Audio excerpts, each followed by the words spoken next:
sibhekisela kuye ngomnqophiso womthetho nesithembiso kwaba njengesithunzi sezitho ezilungileyo eziseza kubakho.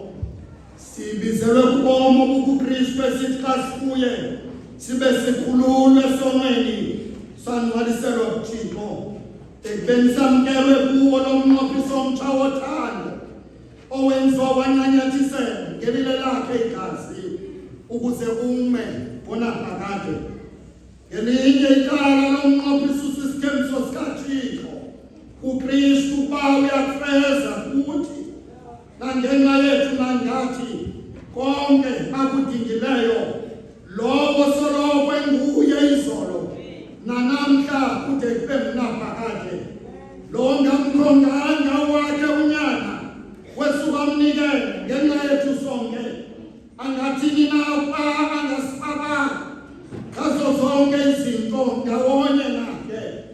Siyazi uba uThixo wethu uhlala ethembekile ngoko nathi sinobungqina okokuba ubabalo lwakhe luyasanela. Malungenele icala lomnqophiso uthetha ukuthi thina siyazimisela ngokukhululekileyo uba sayi kusiphilela, kodwa siyakuphilela lowo osikhandileyo wanikelwa ngenxa yethu. Yanivuselela ngoko ke bazalwane ngobabalo likaThixo baninikele imizimba yenu balidile eliphilileyo elingcwele nelikholekileyo kuThixo, inkonzo yenu ke leyo lasengqondweni. Uba lusifikile nje uthando lukaKristu sigqibe kwelokuthi ukuba ufele bonke mnye ngoko bafile bonke abo wabafela bonke ukuze abo badla ubomi bangakusazidela ubomi babudlele wafayo wavuka ngenxa yabo.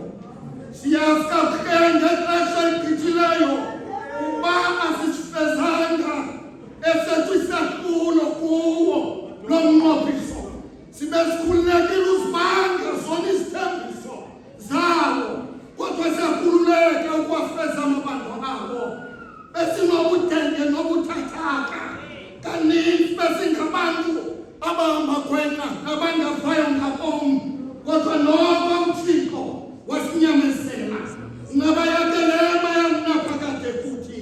Kungoko simana siphindaphinda, kungoko simana siphindaphinda ukuhlaziya amadingo okuzinikela kwethu, kodwa sakuhlangana esithebeni senkosi.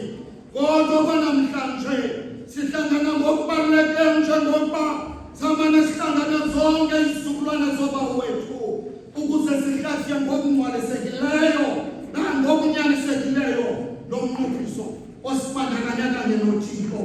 Masondeleke ngokuThixo sikhumbula ngombulelo inqaba zakhe, sizivavanye ngokukhanyiselwa ngumoya wakhe ukuze sibone apho siphosise khona nalapho sibafutshane khona. Sithi sikhambile ngethemba lobizo lwethu sizinikele kuThixo.